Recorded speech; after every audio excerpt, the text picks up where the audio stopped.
Our film tells the story of the Osage tribe, Native Americans who became some of the wealthiest people in the world after discovering oil on their land. However, Congress deemed them incapable of managing their own wealth, so legal guardians were appointed to control their finances on their behalf. Ernest Burkhart arrives in town after returning from World War I and begins working with Henry Roan. He then goes to see his uncle, William Hale, who was known as the King, and served as the deputy sheriff. Hale warns Ernest to stay out of trouble and avoid getting drunk, as that could ruin his future. He describes Ernest as a kind-hearted man who genuinely loves Native Americans, so much so that he even speaks their language. They talk about the Osage people as kind and beautiful, but also extremely intelligent, having successfully secured their oil rights. Soon after, a series of murders targeting members of the Osage tribe begins. With no real investigations, the cases are quickly closed. The story then shifts to Molly Kyle, who asks a man for money so she can buy medication for her diabetes. He refuses to help unless she brings a legal guardian from her family. Molly leaves and gets into a taxi driven by Ernest, who has become a cab driver. He takes her to his uncle's place and tells Hale about her.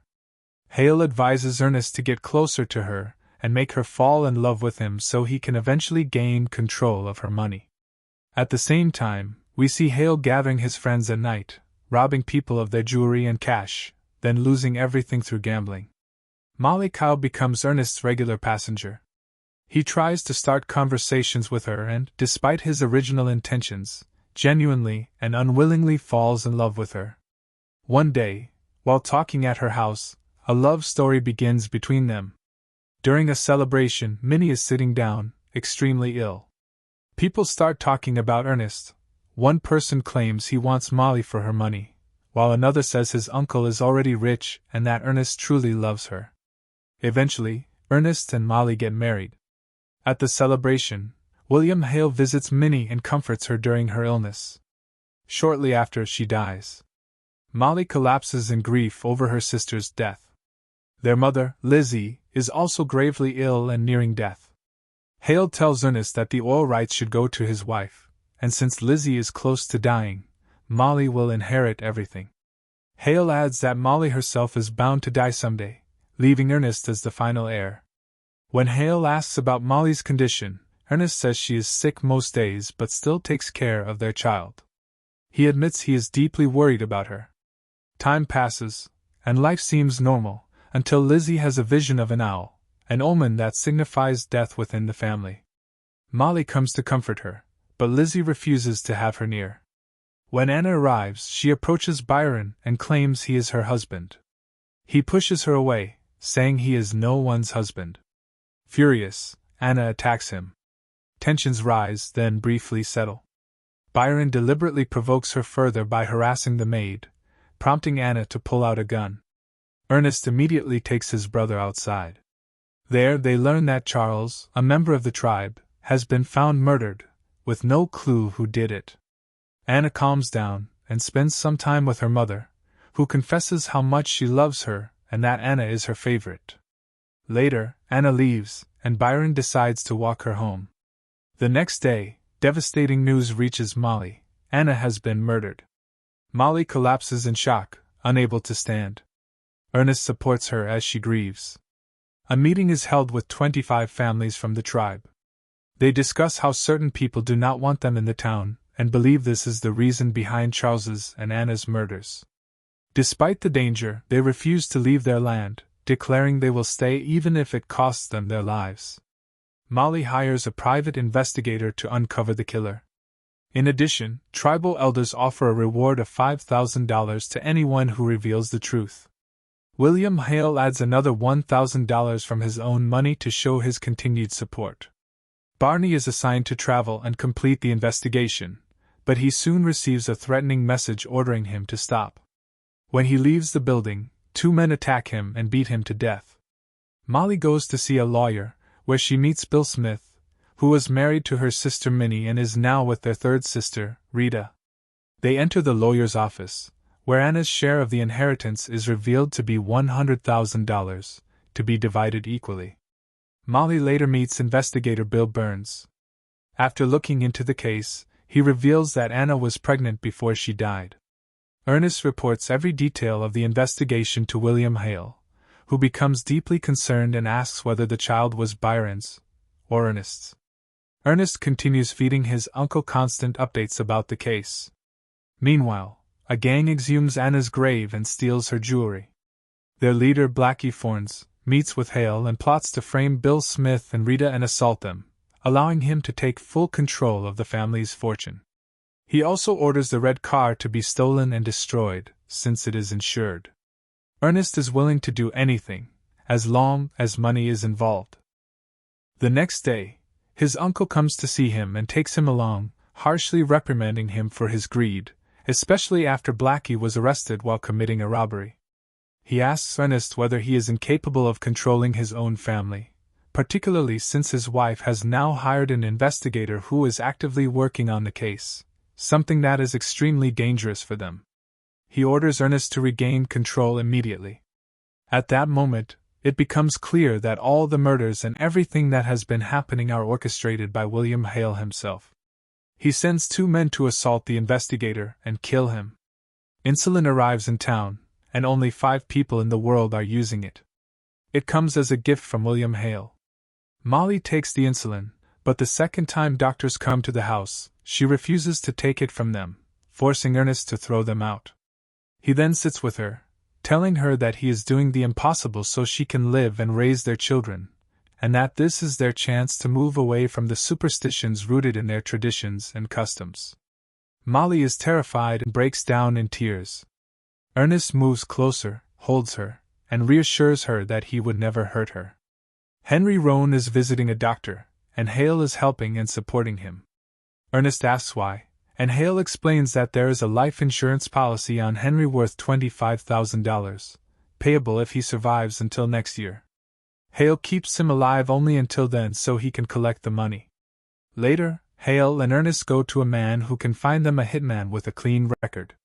He gives them the name A.C. Kirby. After some time, Lizzie finally succumbs to death. Soon after, it is discovered that Molly is pregnant, news that should be joyful, but it deeply troubles Ernest, who repeatedly insists that he cannot go through with something like this. Ernest goes to meet John Ramsey, where he becomes acquainted with Henry, a man who has attempted suicide twice, making him someone no one would ever suspect. They grow close, spending time together and drinking often. One day, Henry is shot while sitting in his car. The gun is returned to Ernest, which causes the plan to fail. The murder does not look like a suicide. Hale then goes to Roy, who had been in conflict with Henry, and urges him to flee the town quickly before anyone accuses him of the crime. Roy ignores the warning. Ernest returns to John Ramsey and forces him to track down A.C. Kirby, assigning him the job. One night, Ernest is asleep in his home when the sound of shattering glass jolts him awake. He rushes outside and realizes that Bill and Rita's house has exploded. They, along with their maid, have been killed in the blast. Ernest is horrified by what he sees. He returns home and informs his wife of her sister's death, causing Molly to completely break down. Molly proceeds to inherit the wealth of her mother and sisters. She is extremely ill and knows that her life is nearing its end. She takes $300 and travels to Washington, where she meets a man and asks him to help uncover the murders of her family, crimes driven by oil money. When she returns, her condition worsens. It is revealed that poison has been mixed into her insulin, carefully dosed each time. Hale instructs Ernest that this time the dose must be larger and that Molly must endure it. Also, Ernest can inherit the money afterward. Molly goes to church and speaks with the priest, telling him she is afraid to eat anything in her own home and that she knows someone is trying to harm her. Eventually, Molly is bedridden, unable to move. She sees an owl, an omen that signals her death is near. Ernest approaches her, deeply affected by her condition, yet willing to do anything for money. He injects the insulin after poisoning it. Suddenly, there is a knock at the door. It is Tom White from the federal authorities, who wants to speak with Molly as part of an investigation into her family's murders. Ernest makes excuses, claiming she is too sick, and asks him to come back another time. Molly's condition deteriorates further, then she briefly regains consciousness and begins crying. Ernest feels sympathy for her, but his heart remains more loyal to the money. 2 police officers arrive and investigate Anna's murder, but doctors state that there is no evidence. They explain that the body was dismembered in an attempt to locate the bullet, but it was never found. Ernest rushes to inform Hale that an investigator has come to town, but Hale dismisses the warning and goes out dancing instead. John Rains, a relative of the tribe, arrives in town and introduces himself to the locals. Hale goes to collect the insurance money, but the clerk refuses, explaining that approval from another board is required. Hale attempts to intimidate them but fails and leaves. Tom White later meets with Hale to discuss the murders. Hale claims that people from another town must be responsible. He then cuts the conversation short, saying he is in the middle of shaving, and suggests they talk later. Afterward, Hale meets with Blackie and plans a bank robbery, but Blackie is arrested as soon as he leaves. Hale then sends 3 other men to rob a store owned by a man who keeps valuable gemstones. He informs the shop owner of the time they will arrive. When the men show up, they are shot and killed. These men turn out to be the very individuals the police needed to question about the murders. After that, he talks with Ernest, and they realize that he must sign a document stating that if anything happens to him, all of his land will be transferred to Ernest's family. Ernest becomes worried about this, but Hale tries to reassure him, claiming that the doses are being administered regularly. He manipulates him, laughs it off, and convinces him to sign the papers. Tom White witnesses this, then later meets with his fellow officers, with John Rains present as well. Tom explains that someone saw Kelsey Morrison, Byron, and Anna together, getting her drunk until she passed out. Another officer reports that Kelsey once gave someone poison. After the man died, Kelsey married his wife and later killed her as well. Kelsey had even tried to find out whether he would inherit his children's money if he killed them too, but the police arrested him before that could happen. Suddenly, while they are talking, the farm catches fire. Hale had insured it for $3,000. Ernest pours poison into the insulin, adds some of it to his own drink, and drinks it himself, completely broken by what he has done. He then goes to give his wife the injection, and she tells him that his turn will come next. The next day, the police arrest Ernest and interrogate him about all the murders. He denies knowing anything about them and explains the incident involving his car, insisting it was not stolen but that he had given it to Blackie to use. Blackie is immediately brought in and confronted with Ernest. Left alone together, Blackie admits that he told the police everything about the crimes. He agrees to talk because he cannot handle prison. Tom tries to persuade Ernest to confess, telling him that his wife and children matter more than his uncle, who has been deceiving and exploiting him to fulfill his own desires. Ernest decides to confess, but at the same time, he wants to return to his wife and children again. The police arrest John Ramsey, and when he sees Ernest, he confesses to everything. John Rains reaches Molly, and she is taken to the hospital, where guards are assigned to protect her. There, her condition gradually improves. William Hale turns himself in. During Blackie's interrogation, he explains that Hale and Ernest were the ones who ordered him to kill Bill and Rita. Later, while Blackie was in prison, Hale instructed him to kill Ernest as well, after Ernest had promised him protection from his uncle. The case goes to trial, and the lawyer causes a disruption in court, claiming he needs to speak with Ernest because he represents him. This creates a legal conflict, since the lawyer is effectively defending 2 opposing parties.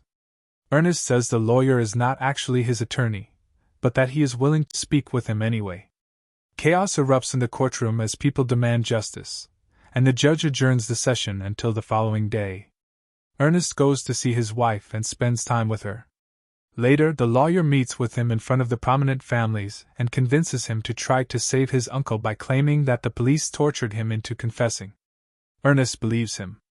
When he sits with his wife, he tells her that his uncle is innocent and that the police are lying because they want to frame him, and that he will testify to the truth.